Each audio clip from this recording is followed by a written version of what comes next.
आप सभी के मन में एक देशभक्ति की भावना उठती होगी। आपको ऐसा लगता होगा कि क्यों ना हम भी इस ऑर्गेनाइजेशन को ज्वाइन करके अपने जीवन को देश सेवा के लिए समर्पित करें। लेकिन हम में से बहुत सारे ऐसे छात्र होते हैं जिनको सही जानकारी नहीं होती, उनके पास सही रणनीति नहीं होती, इसी वजह से हम इस ऑर्गेनाइजेशन को ज्वाइन नहीं कर पाते हैं।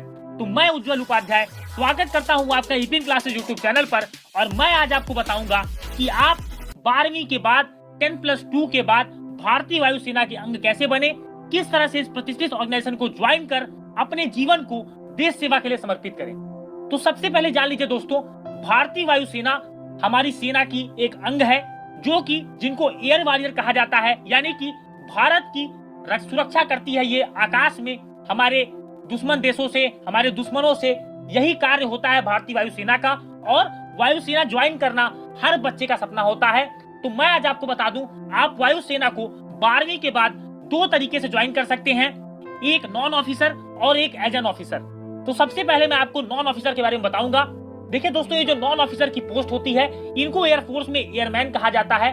और इनको ज्वाइन करने के 2 तरीके हैं, एक्स ग्रुप जिसको आप टेक्निकल ट्रेड कहते हैं, और वाई ग्रुप जिसको आप नॉन टेक्निकल ट्रेड कहते हैं। कैसे आपको इसको ज्वाइन करना है, चाहे वो एक्स ग्रुप हो चाहे वो वाई ग्रुप हो, क्या इसकी एलिजिबिलिटी है, क्या आपकी उम्र सीमा होनी चाहिए, कौन कौन से क्वालिफिकेशन आपके पास होने चाहिए, आपके पास मेडिकल में क्या रिक्वायरमेंट होना चाहिए, और पूरा सिलेक्शन प्रोसेस क्या है, सभी बातें मैं आपको बताने वाला हूँ। सबसे पहले जान लीजिए, चाहे आप एक्स ग्रुप का पेपर दें या वाई ग्रुप का पेपर दें, जो मैं आपको बता दूं, अगर आप एक्स ग्रुप में जाना चाहते हैं तो आपके पास 10+2 में यानी 12वीं के बाद आपके पास 12वीं में आपके पास फिजिक्स और मैथ होना चाहिए, और 50% मार्क्स आपका 12वीं में कुल मिलाकर के 50% अंक होने चाहिए इंग्लिश में। साथ ही साथ इंग्लिश में भी आपके 50% मार्क्स एटलीस्ट होने चाहिए, यानी कम से कम आपके पास 50% अंक इंग्लिश में होना चाहिए और ओवरऑल होना चाहिए। और अगर आप वाई ग्रुप को ज्वाइन करना चाहते हैं तो आपके पास 10+2 में 50% मार्क्स होने चाहिए और इंग्लिश में आपके पास 50% मार्क्स होने चाहिए।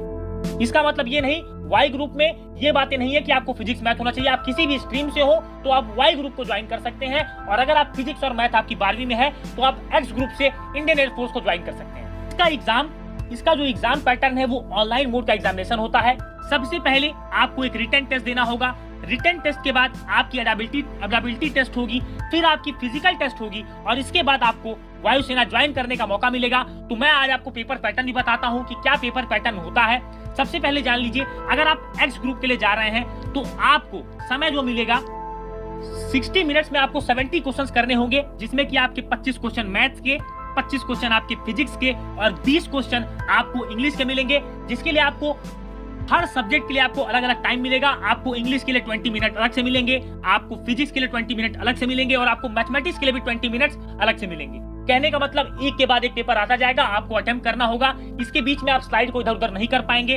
अब बात करते हैं वाई ग्रुप की। तो वाई ग्रुप में आपके 2 पेपर होते हैं, एक आपका इंग्लिश का पेपर होता है, एक आपका रागा का पेपर होता है, जिसको रीजनिंग एंड जनरल अवेयरनेस कहते हैं। तो रागा में आपको 30 क्वेश्चंस मिलेंगे, आपको 25 मिनट दिए जाएंगे, और इंग्लिश में आपको 20 क्वेश्चंस मिलेंगे, जो कि आपको 20 मिनट्स में करने होंगे। ओवरऑल आपको 50 क्वेश्चंस करने होंगे 45 मिनट्स में। अगर आप चाहते हैं कि एक्स ग्रुप वाई ग्रुप दोनों के लिए, तो आपको 100 क्वेश्चन करने होंगे 85 मिनट्स में। तो ये कुछ बातें थी, आपको पेपर पैटर्न मैंने बता दिया। इसके बाद आपका ऑनलाइन एग्जामिनेशन में आपको निगेटिव मार्किंग भी होती है, +1 अगर आप एक क्वेश्चन सही कर रहे हैं, और -0.25 अगर आप क्वेश्चन को गलत कर रहे हैं। अब मैं आपको बता दूं, बहुत सारे ऐसे बच्चे हैं जो डिप्लोमा भी करते हैं। तो अगर आप डिप्लोमा किए हुए हैं, 10th के बाद आपके पास 3 ईयर का डिप्लोमा है, और आपके डिप्लोमा में 50% मार्क्स हैं और 50% इन इंग्लिश है, तो आप एक्स ग्रुप को ज्वाइन कर सकते हैं। और अगर आप वाई ग्रुप को ज्वाइन करना चाहते हैं तो आपके पास 10th के पास 2 ईयर वोकेशनल कोर्स होना चाहिए, उसमें इंग्लिश अगर सब्जेक्ट है तो 50% मार्क्स आपके जरूर से होने चाहिए। सबसे बड़ी बात, एक्स और वाई ग्रुप के जो फॉर्म है वो साल में 2 बार आते हैं। जो पहली साइकिल इसकी होती है वो मैं आपको बता दूं, जनवरी में इसके फॉर्म निकलते हैं।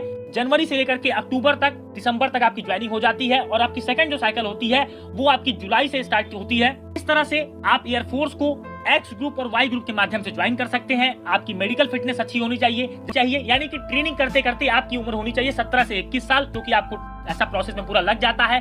तो इतने एज में अगर आपकी उम्र सीमा है तो आप एक्स ग्रुप वाई ग्रुप को बहुत अच्छे ज्वाइन कर सकते हैं। और कुछ ट्रेड्स में जो एक्सेप्शन ट्रेड्स हैं, जिनमें 25-27 ईयर्स तक भी दिए जाते हैं, 17 से 25, 17 से 27 तक, वो कई सारी पोस्ट आपके पास होती हैं इसमें। अब बात करते हैं कि एज एन ऑफिसर, मैंने आपको बताया था 2 एंट्री होती है, नॉन ऑफिसर और ऑफिसर। तो एज एन ऑफिसर अगर आपको ज्वाइन करना है तो आप जा सकते हैं एनडीए के थ्रू। हाँ दोस्तों, नेशनल डिफेंस एकेडमी, जो कि भारत की पूरे वर्ल्ड की आप कहें तो बेस्ट एकेडमी है, जो कि ट्राई सर्विसेज एकेडमी है, जिसमें कि वायुसेना, नौसेना, थल सेना सभी की ऑफिसर्स की ट्रेनिंग कराई जाती है। तो आप 10+2 के पास सबसे अच्छी अपॉर्चुनिटी अगर मैं कहूंगा तो आपके लिए एनडीए है। बस आपको इसके बारे में थोड़ी बहुत चीजें पता होनी चाहिए, जैसे कि एनडीए ज्वाइन करने के लिए आपके पास, अगर आप एयरफोर्स में जाना चाहते हैं और एज अ पायलट अगर आप अपना कैरियर बनाना चाहते हैं, तो इससे बेस्ट अपॉर्चुनिटी आपके पास नहीं है। आपकी उम्र सीमा 16.5 से 19 साल होनी चाहिए। आप अनमैरिड मेल कैंडिडेट होने चाहिए।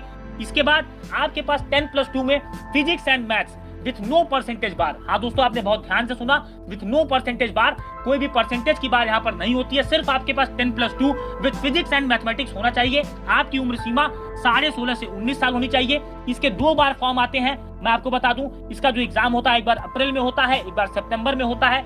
2 बार, जिसको एनडीए 1 जो आप अप्रैल में देते हो और जो आप सितंबर अक्टूबर में देते हो एनडीए 2 होता है। तो 2 बार आपको मौके मिलेंगे एज एन ऑफिसर। आपको अगर एयरफोर्स को ज्वाइन करना है तो आप एनडीए के पेपर को दे करके बहुत आसानी के साथ ज्वाइन कर सकते हो। इसमें आपका एक रिटन टेस्ट होगा, फिर आपका एक इंटरव्यू होगा, जिसको एसएसबी इंटरव्यू कहते हैं, सर्विस सिलेक्शन बोर्ड, जो कि ऐसा बोर्ड होता है जो कि आपको इस सर्विस में जाने के लिए आपका इंटरव्यू लिया जाता है, जो कि 5 डेज तक चलता है। इसके बाद आपका मेडिकल टेस्ट होता है। इसके बाद आपकी ज्वाइनिंग होती है और आपको खड़गवासला पुणे एनडीए में भेजा जाता है, जहां से आप ग्रेजुएट होकर के अपने सपने को साकार करते हैं। फिर आप एयरफोर्स एकेडमी में जाते हैं, 1 साल की वहां ट्रेनिंग करते हैं। तो इस तरह से अगर आपके अंदर जज्बा है, जुनून है और अगर आप मेहनत करने की इच्छा रखते हैं तो भारतीय वायुसेना आपका बाएं फैला करके स्वागत करेगी। तो बिल्कुल दोस्तों, मुझे लगता है कि मेरी कई बातें आपको बहुत आसानी समझ में आई होंगी। अगर आपको वीडियो अच्छा लगा है और अगर आपका कोई दोस्त भारतीय वायुसेना को ज्वाइन करना चाहता है, अगर उसमें जुनून है, तो मैं यही कहूंगा, सिर्फ नव स्पर्शम दीप्तम इस मोटो के साथ आप लोग मेहनत करें